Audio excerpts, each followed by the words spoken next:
Do you think you pushed LeBron too far in Game 5? Pushed Because Game too 6, he was far? unbelievable. You think you gave him the eye of the tiger? Pushed him too far?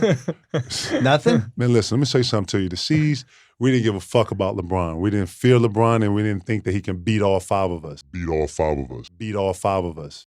What? Bro, what are you talking about, man? Bro, I'm out, man. That nigga's tripping.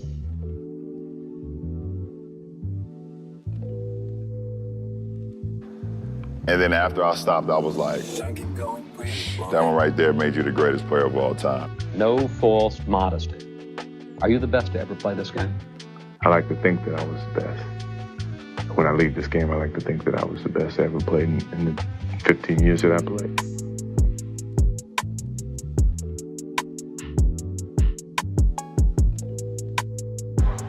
I don't think they're villains. I think some people are disappointed that Kevin went there, but I don't think they're villains. I was disappointed.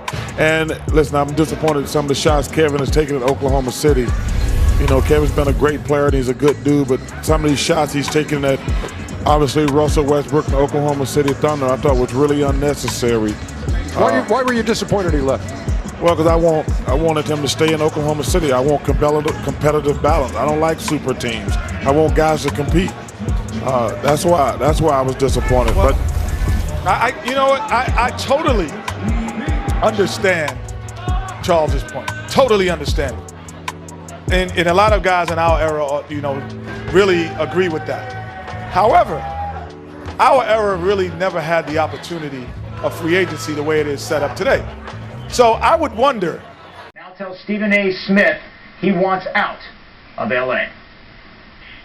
When you with the organization for 11 years, and, you know, you've been a fan of theirs growing up, and you know you just love everything about the organization in terms of, you know, the players and the history, and you know, the fans and the city. And, you know, to go through something like this is extremely difficult.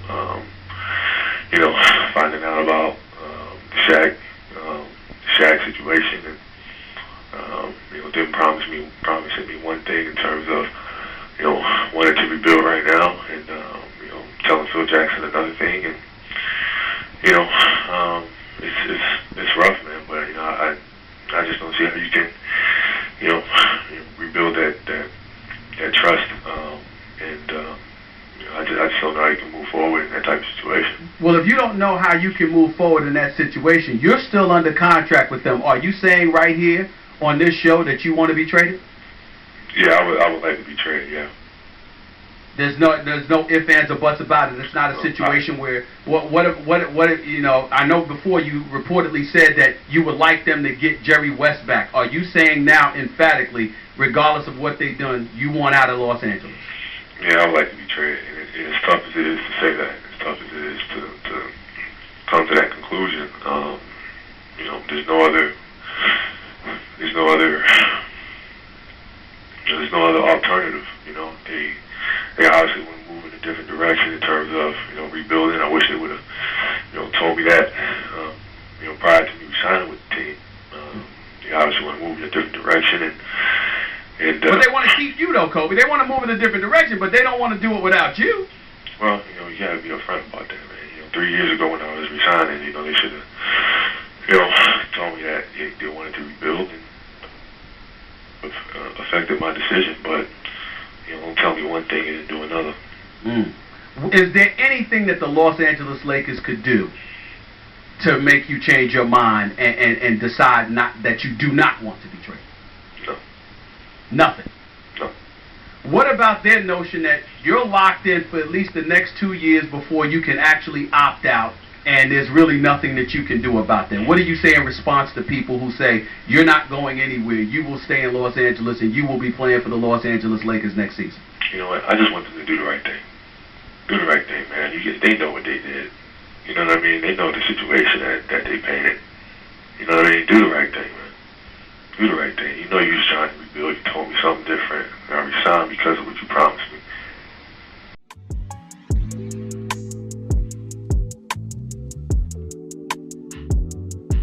Yeah, they got 2 on him. They deny Bryant. He's got it. Here's Kobe. Checks the clock. Here is Bryant. Kobe to the basket. Kobe for the win. It is blocked.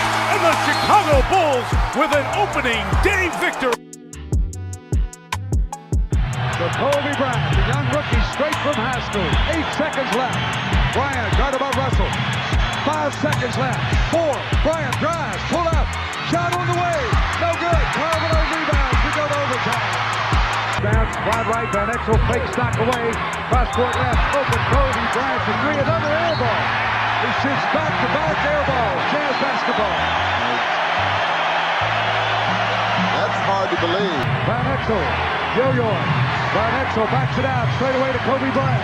Bryant for 3. It's short again. Air ball. Air ball. The young rookie 3 times. He shot air balls. Here pressure. Stockton with the ball. So front court. Jazz with him. Stockton all over him. 8 seconds. 7 seconds.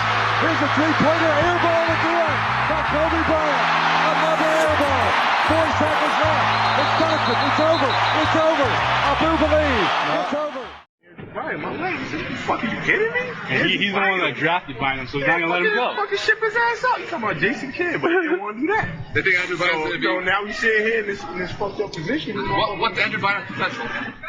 Why did Kobe Bryant take 3 shots in the second half? I think he was being very selfish. I think he stopped shooting because he wanted to say, those guys didn't help me. Because normally, if they had to get down by 20 points, he would try to take over. He was not aggressive at all. He was not shooting the ball. He did it a couple of years ago when they had Shaq. He wanted to prove, you guys can't do anything without me. But the truth of the matter, he was very selfish. Hey, those guys played very well. And I know he doesn't want to take any blame, but he got, you know, once they let the Suns get the tempo up, and I know guys can say these guys can't play well, these guys played fantastic. Boom, 2 quick punches.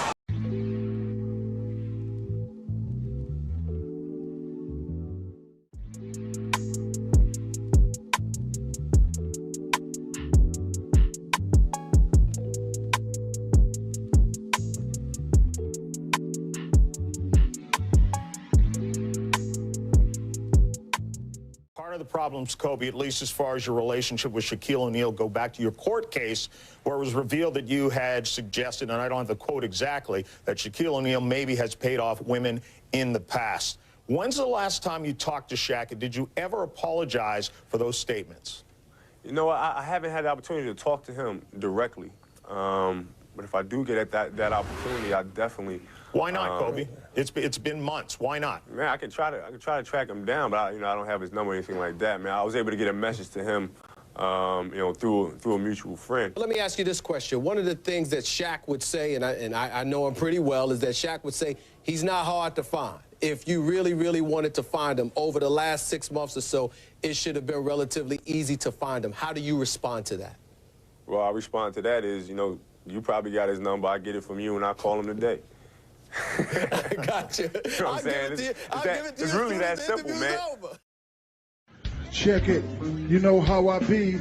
Last week, Kobe couldn't do without me. You know how I be. Last week, Kobe couldn't do without me. I call myself big, but I'm not as good as Biggie. I call myself big because I live next to Diddy. Excuse me, Diddy lived next to me. So in the hood, dog, I feel like B.I.G. Because if Biggie was still here, he would be right there on Star Island in the mansion somewhere chilling, sitting on about $500 million. Because me and Guns combined, that's $500 million. For real, dog. Now that's B.I.G. Ain't nobody in the world do it bigger than me. That's like a white boy trying to be more nigga than me. That's like a homeless cat having more figures than me. That's like Patrick Ewing having more rings than me. That's like rappers having car strip things than me. That's like you saying to yourself you're better than me. That's like Kareem saying to himself he's better than me. Now stop.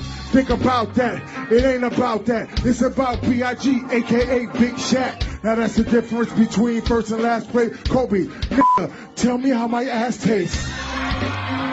Okay. Kobe, tell me how my ass tastes. Okay, everybody. Kobe, tell me how my ass tastes. I'm a horse. Kobe ratted me out. That's why I'm getting divorced.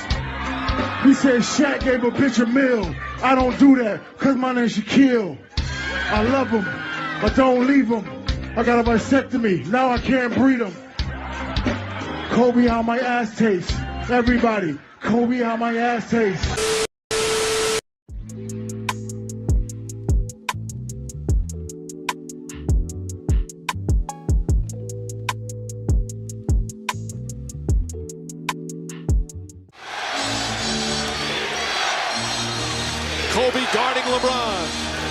to have put on a show here this afternoon.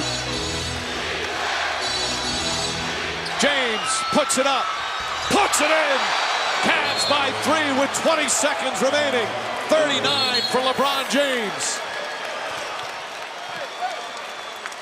And the state 8 rebounds. It's on pace for a triple-double. Couple of fakes, left-handed, try to draw the foul. Myself on something I said earlier concerning Tim Donaghy. I mentioned about the betting on or fixing games. Obviously, it was just betting. It wasn't fixing as Bryant misses. LeBron on Kobe. Kobe on the drive. Pulls up. Won't go. And Walton. That was just an outstanding pass and catch. And again, James stays on Bryant. Tries to poke it away. Man, put the ball on the floor and attack the rim. Kobe Bryant looking to attack. James keeps him in front of him. Well, they get caught up a little bit here in this duel. Falling away. Not a great shot. Good in the rebound. That is tremendous individual defense. That's great defense. Bryant played by James. Rebound Fisher met by Williams. Bryant played by James. Got the step. 8 minutes to play here in the fourth quarter. The Lakers by 14. Bryant looking to add to it. Bryant for 3. And Ariza up front. Bryant and Vujacic in the backcourt. 16 offensive rebounds now for Cleveland. Oh, nice play by James. Took it right. 34-9. They have the 4th best record in the. I have yet to meet someone who is as competitive as me, you know, and I just feel that much confident about my competitive drive. I'm going to go back to 93. I just know we won. And I quit. This is the winner. I'm gonna get rich. I'm getting 30 million. I just got I had one. These are my pigeons. This is fun.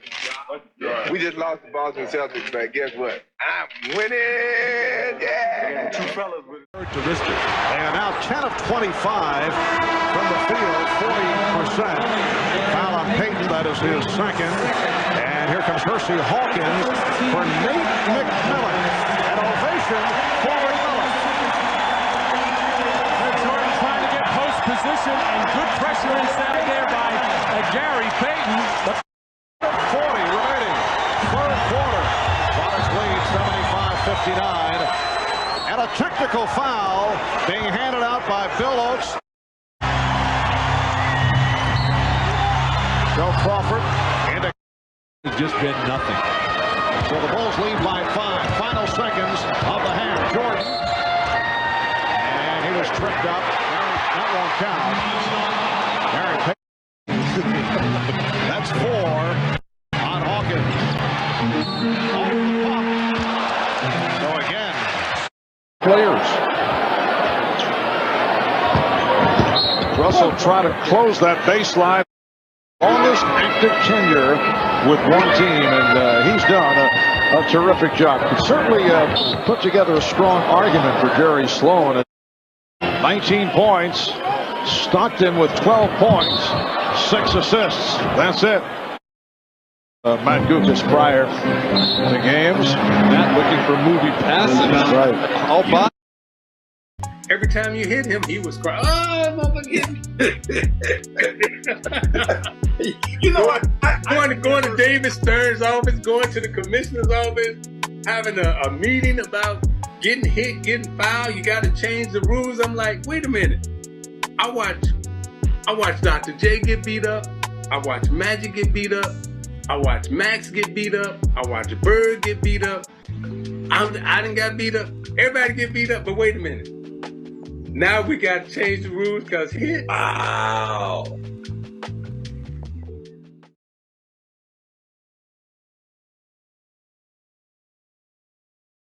To begin training camp for the last season, Michael spoke to me about losing a little of the zest for the game and wondering about how long he would play.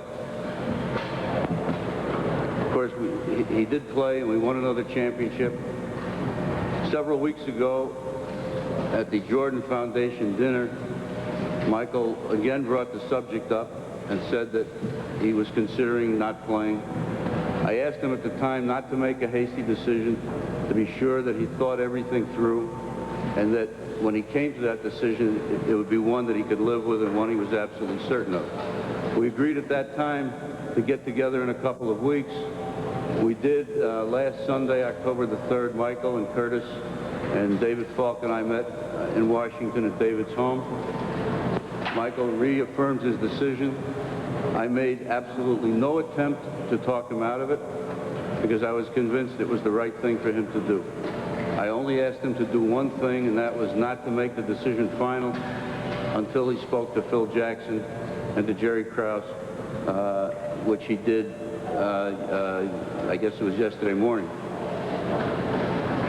And after meeting with Phil for an hour and with Jerry, Michael again was convinced he did the right thing. I think all of us who know Michael are convinced that he is doing the right thing.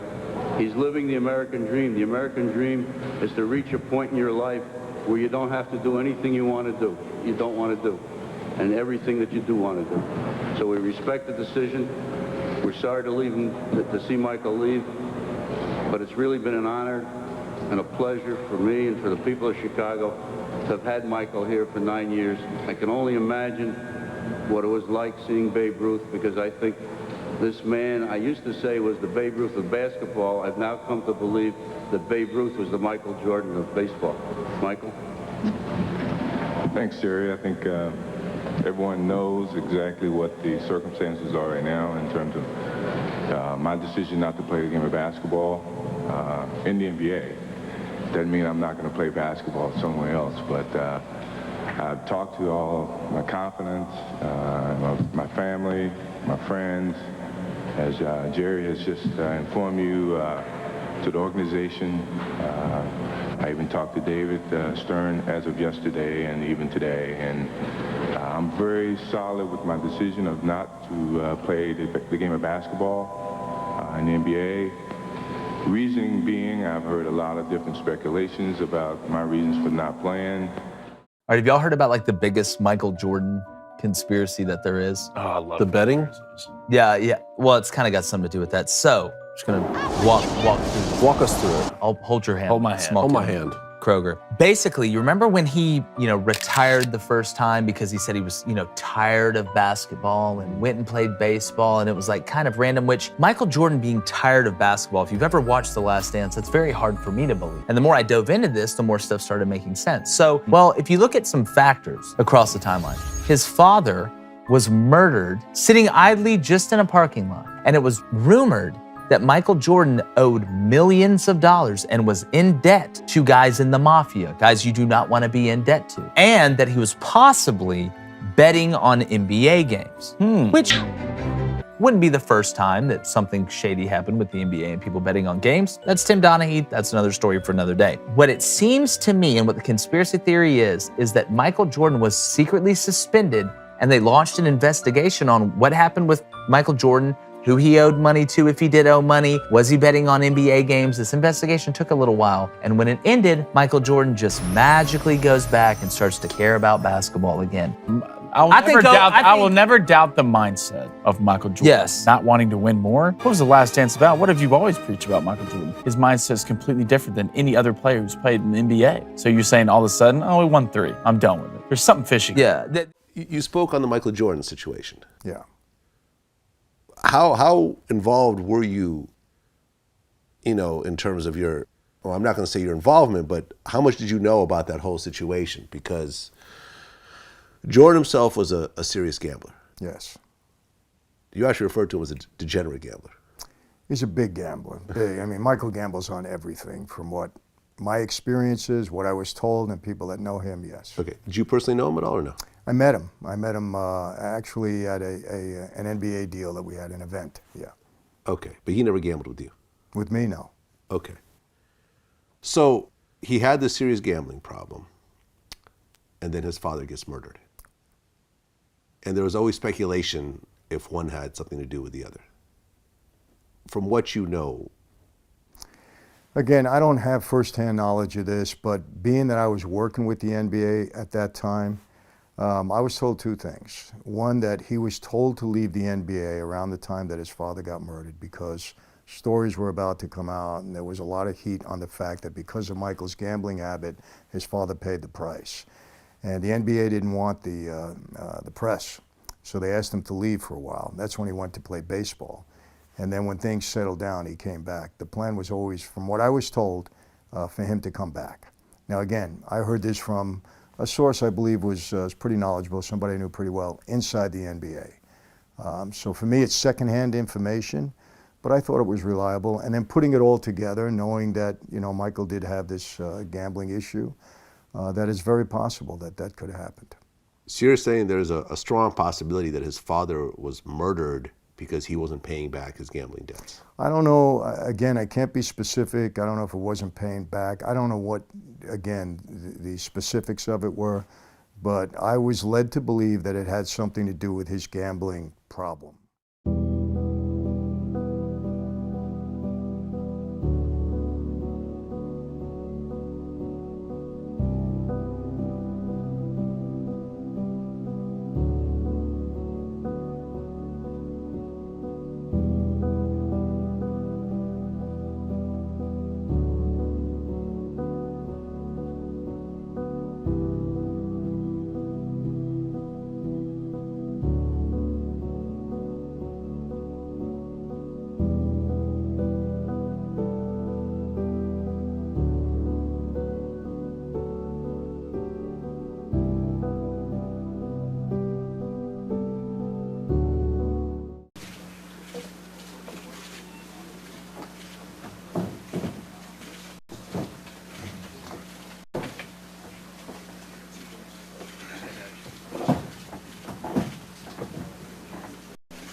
Kobe Bryant is innocent of the charges that were filed against him today.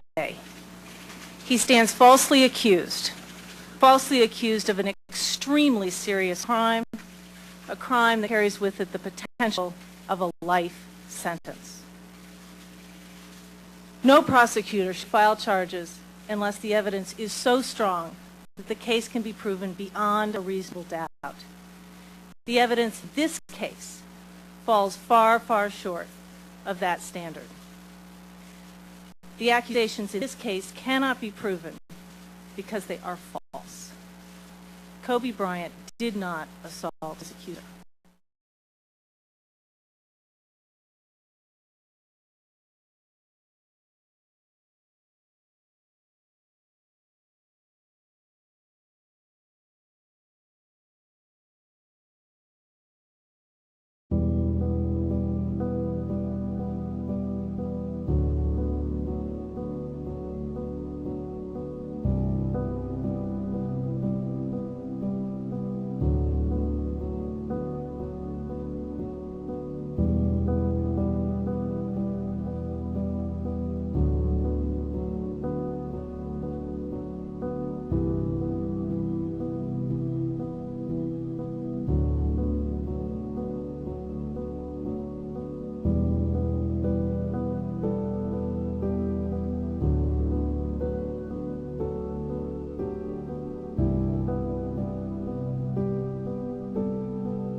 LeBron James, when all is said and done, will be known as the best player in basketball history. You agree or disagree? Haggle, no haggle? I haggle, no haggle that one. Only because there's so many young guys that won't know who Bill Russell is. They don't know who those guys are. I saw Bill Russell play. I saw George Mikan play. I saw Wilt Chamberlain play. I saw Oscar Robertson play. This guy is the best player I've ever seen. Really? Absolutely. Then you know what, Ralph? I agree with you. Because you've seen it. With that at all. I'm going to say, this conversation, I mean, when we talk about the GOAT, man, he might be the GOAT. I think that right there probably solidified it. And this is the reason why. He put himself in a place, where I don't see nobody passing him in our lifetime in the scoring, for one. Two, when you look at his accolades and you look at the longevity, and then you look at the biggest part of it was the expectations coming out of high school, that type of pressure. That's tough, because nobody in our league has ever had to deal with these type of expectations coming in. Right. And that's like, and then probably the most scrutinized superstar. So I gotta probably put him up there at GOAT status, man. It's undeniable. I'm going with LeBron. What? But I think when this question comes up, the question that needs to be brought up in this question is the illegal defense situation. The illegal defense situation back when MJ played, man, when he had that ball on the wing, all he had to worry about was the primary defender. He not even worried about the primary defender because they had no chance. The secondary, he was looking for where the help's coming from.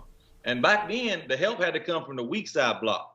Well, now you put LeBron out there on the wing. He got a guy at the ball side block, got a guy at the ball side elbow, and the primary defender. So he gets a lot of slack about not taking the last shot because he makes the right basketball play. If two guys is on him, you got to make pass the ball. Where MJ only had the one guy. Now, don't get me wrong. If MJ had three guys on him, he's probably still going to make that shot. But give me LeBron James, bro. Greatest player all time. I know it's hard for you too. It's not hard. No. I would say. I won't lie. I'm going with LeBron. I'm gonna say LeBron too. And like I said, only because I just think that when he's done, he'll get his respect. Yeah, I think he's just been too dominant for too long, and he's so physically we've never seen a guy who's been so physically imposing. That's not a big man. Yeah. LeBron is just. He's too big, strong, and fast for any era. And I think that when you talk about the era of basketball that we were in, I just think people are being dishonest. And I'm gonna say this on your platform so people will finally understand. Like it's not that hard to understand the difference in eras, right? So at my heaviest, when I was in Indiana, I was 273. Okay. Right. 273 pounds. Yeah. Roy was 295 pounds. This is Roy Hibbert. Roy Hibbert. Okay. Roy was anywhere from 295, 285 on a light day, 295 on a heavy day, right? Yeah. We had Danny Granger who played the three, and he was 245 pounds at the three. Paul George was 220 at the two, and whether it was Lance or if we had Lance at the one, Lance is 230 pounds as a point guard. George Hill 195, right? For as great as the Pistons were in the 90s. I'm not taking the Pistons with Isaiah and Lambeer. Those guys were great. Yeah. Lambeer was only 245 pounds. Well, nah, that's fact. You understand? Like Rick Mahone was 250. Yeah. Right? Yeah. On the Knicks with Anthony Mason and Oakley, those guys were super tough. Xavier McDaniel, Mace was 245. Patrick was 235. Yeah. Right? So physically, there was a time in the NBA, you're talking about you're talking about just bigger, stronger people. So it's not a matter of who's doing what. It's if you're playing shooting guard at 213 pounds, how can you deal with a 270 pound wing? So it's not no players you like to watch? Oh yeah, of course I like watching play. I like KD obviously. Bron is my GOAT. Is he? Oh, let's talk about that. So you got, give me your top three. Bron, Mike, probably like Shaq. All them buckets Cole gave you, and you just not going to disrespect him? I'm not disrespecting him. I'm just saying, you asked me who my top I'm just saying, who gave you more buckets than Cole? Out of all of them? Cole 4. But I'm saying, who gave you more buckets out of all of them than with Cole Bennett? Cole, right? Gave me buckets? All of us together. Shit, I ain't get a lot of Cole buckets. Man, stop it. Cole was Cole. I mean, Cole was the guy. But you asking, Bron is the best player because I feel like just because you talk about the best back.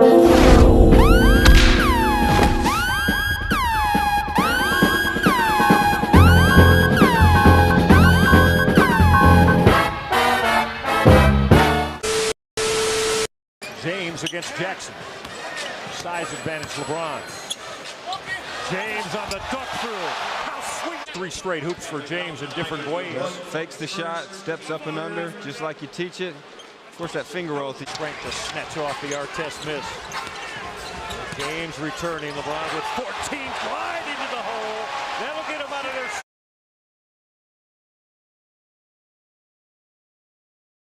there. Left. With 3, James for the tie. Bang! He splashed that triple. Z is what you'd call a real center. As James fires up the jumper, knocks it down. James, plenty of contact there. James for the jumper. And LeBron James, since again, midway through the second. How about the fact that even though Jamal Tinsley, nice play. LeBron James.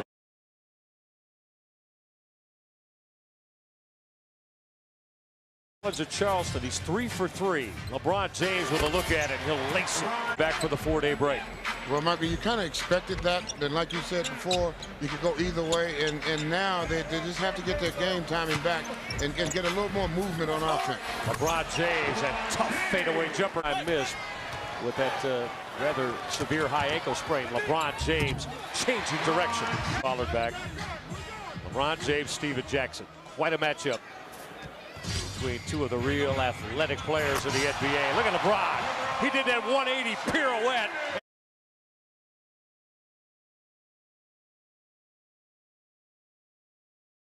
You're going to try and play for a championship in a man's world. Shot clock at 5. LeBron James will fade away. James fight it away from Eddie Gill. Cavaliers could go up 8 here. James to the hole. LeBron James flush. I'd say that's good defense. Shot clock at 4. James off the step back. Got it! LeBron James scalding. Bron is the best player because I feel like just because you talk about the best basketball player, not the best killer instinct.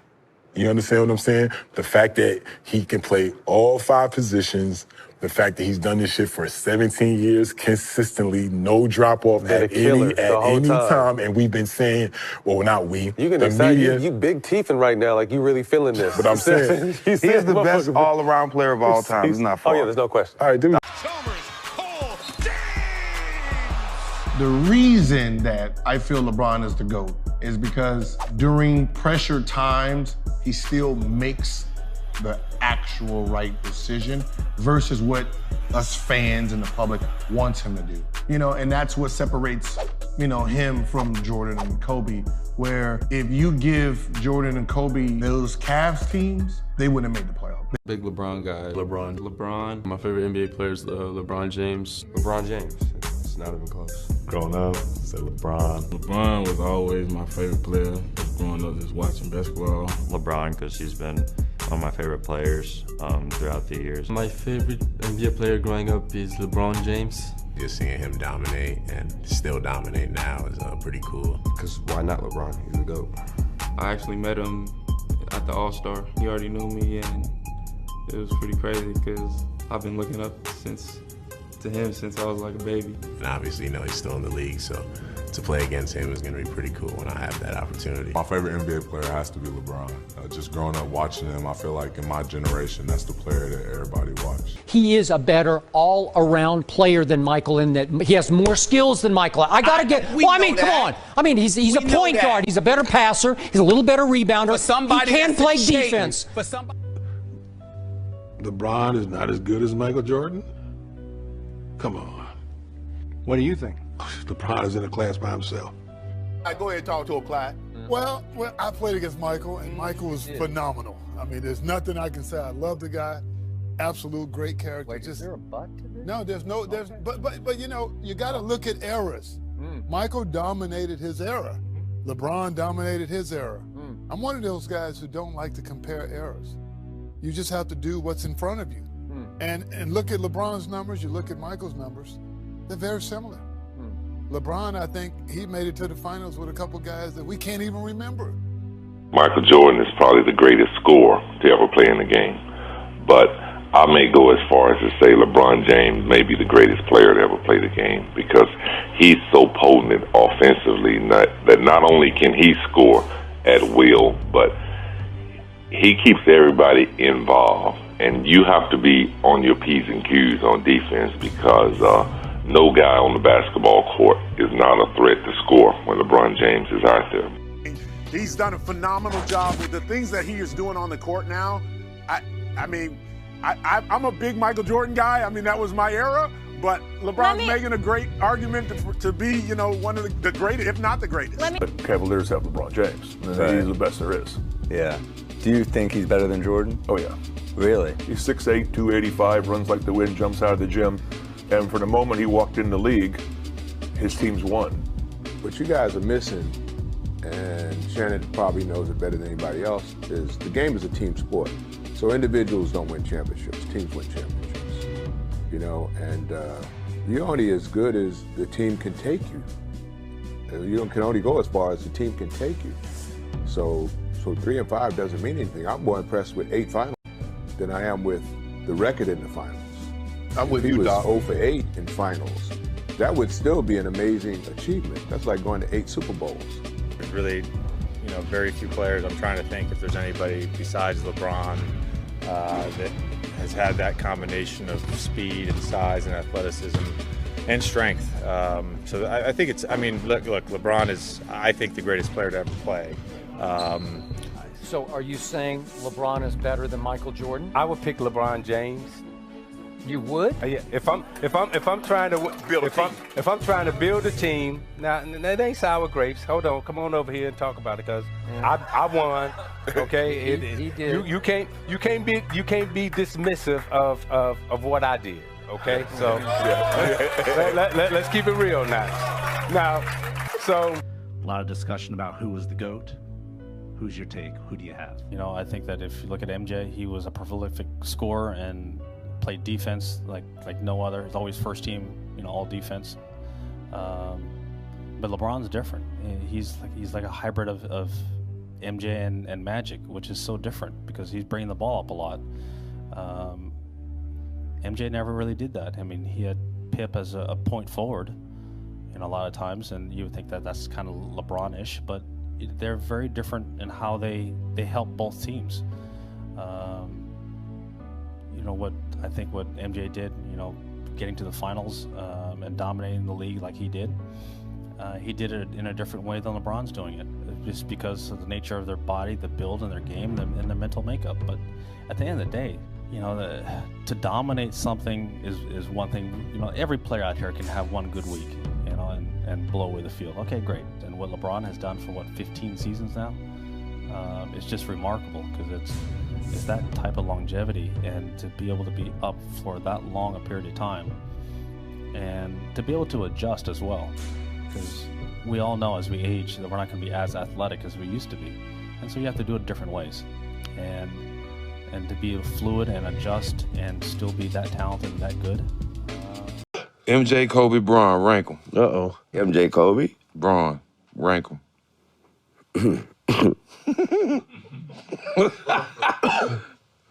Brian. Mm-hmm. One? Yeah. Mm-hmm. Mike and Kobe. What makes Bron so special in your opinion? My answer for Brian would be from afar, watching from afar. Brian, and it's on the court. Okay, Brian done that shit. Like, it's very hard to do. It's like, damn, that nigga Brian had done that shit with 3 teams. Mm-hmm. And that's right there. That's when I was like, regardless, he ain't got 6. Mm-hmm. I was like, but damn, he done it with 3 different teams.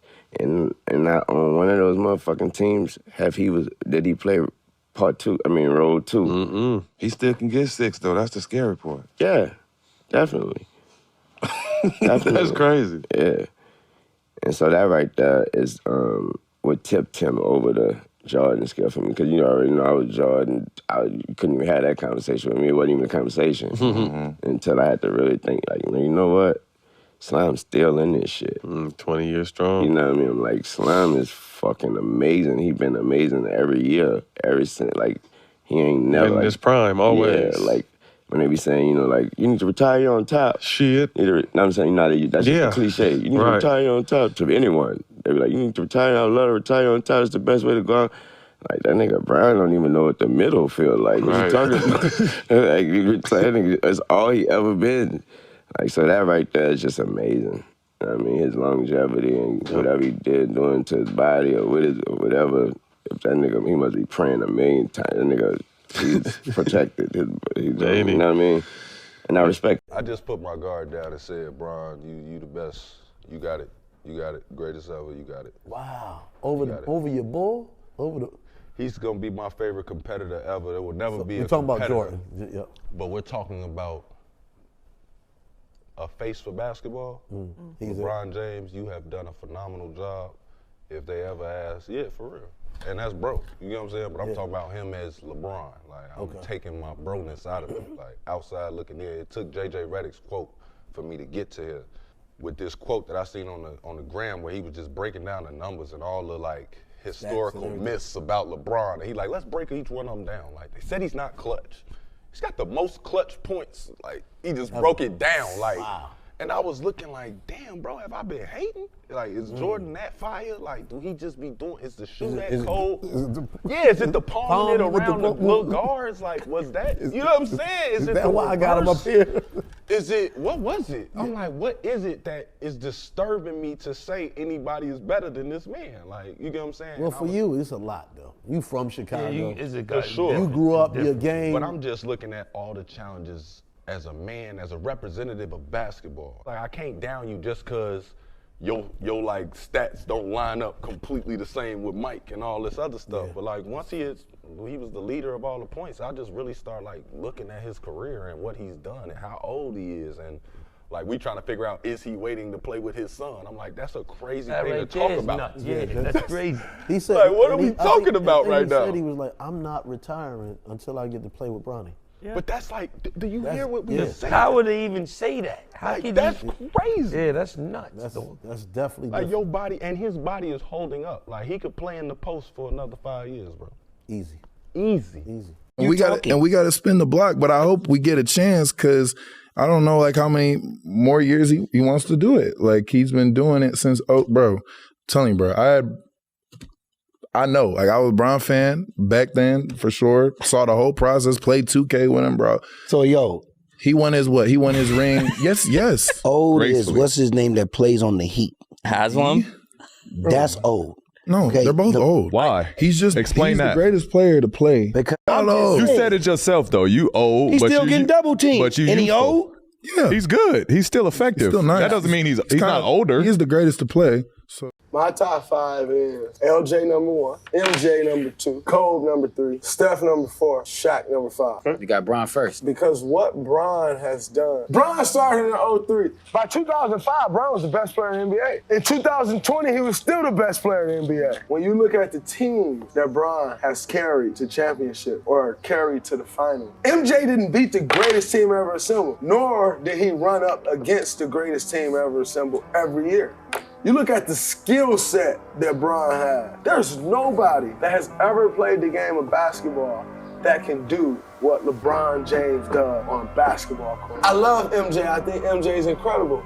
But what LeBron has been able to do to do it this long, like MJ retired. Bron went 8 or 9 straight. MJ took a break and right in the heat of that. Bron ain't taking no break. You know what he did?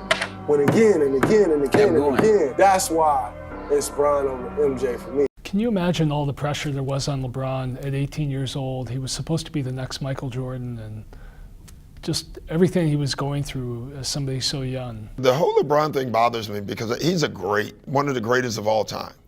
And it just looks like we keep trying to find why he's not great. Like we every day you turn on ESPN or any of these, we keep looking at why LeBron is not great instead of celebrating his greatness. And I don't understand why that is. I've never seen so many people want LeBron to fail. Like his rookie year, it's amazing how when I grew up, we celebrated our stars. Yeah. You know, we celebrated our heroes.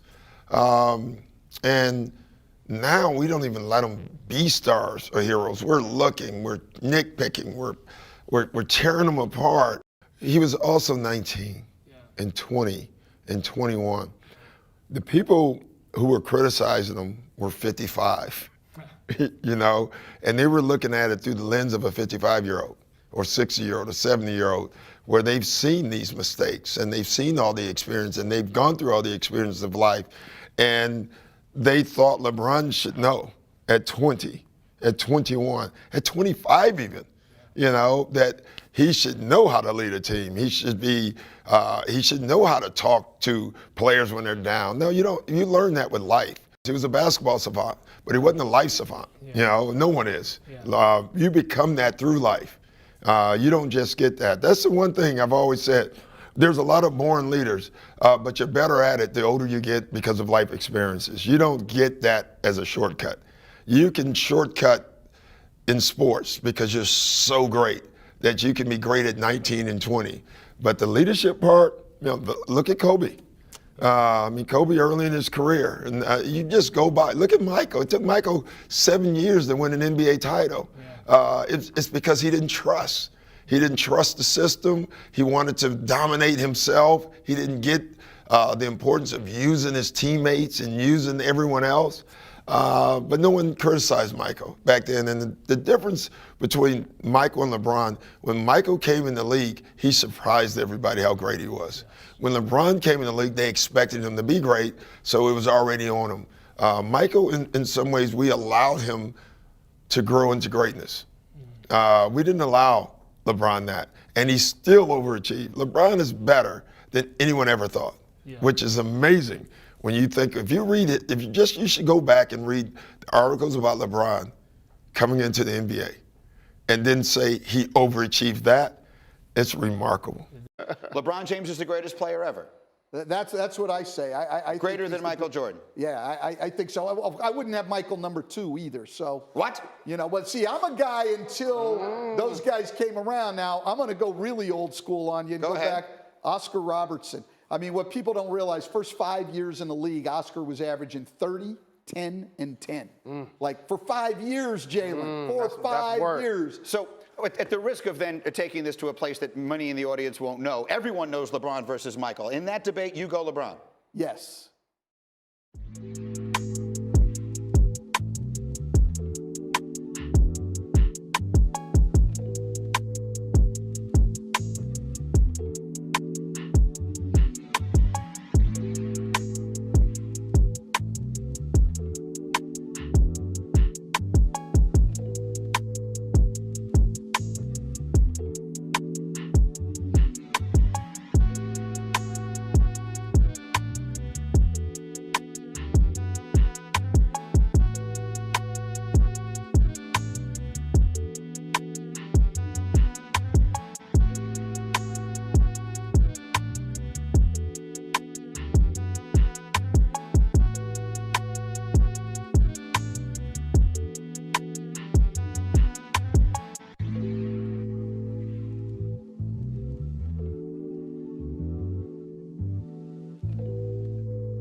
Legends tonight, LeBron and Kareem. Here's some reaction. Denzel in the foreground. LeBron coming right at you. And it means so much to family, of course. Bronny and Bryce.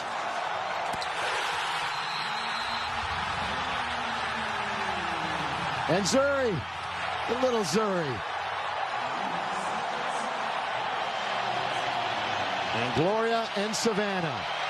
His wife and his mother. Smile tells it all.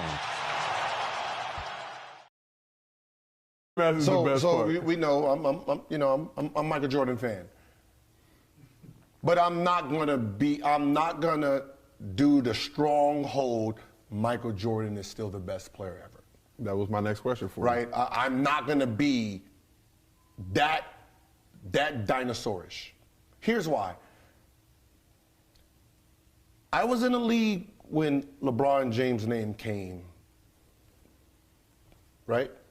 When he came out of the, they said, and all you media got to really understand this. This is what you guys did. They always do this to black people, right? You're gonna be the next, right? Yeah, they want to your career up. You know what I mean? They don't let you can I be the first this person? Then I get to that level. Then it's always they always throw a great tag on you, right? So they throw, this is the next Jordan, right? MJ, he's here. MJ.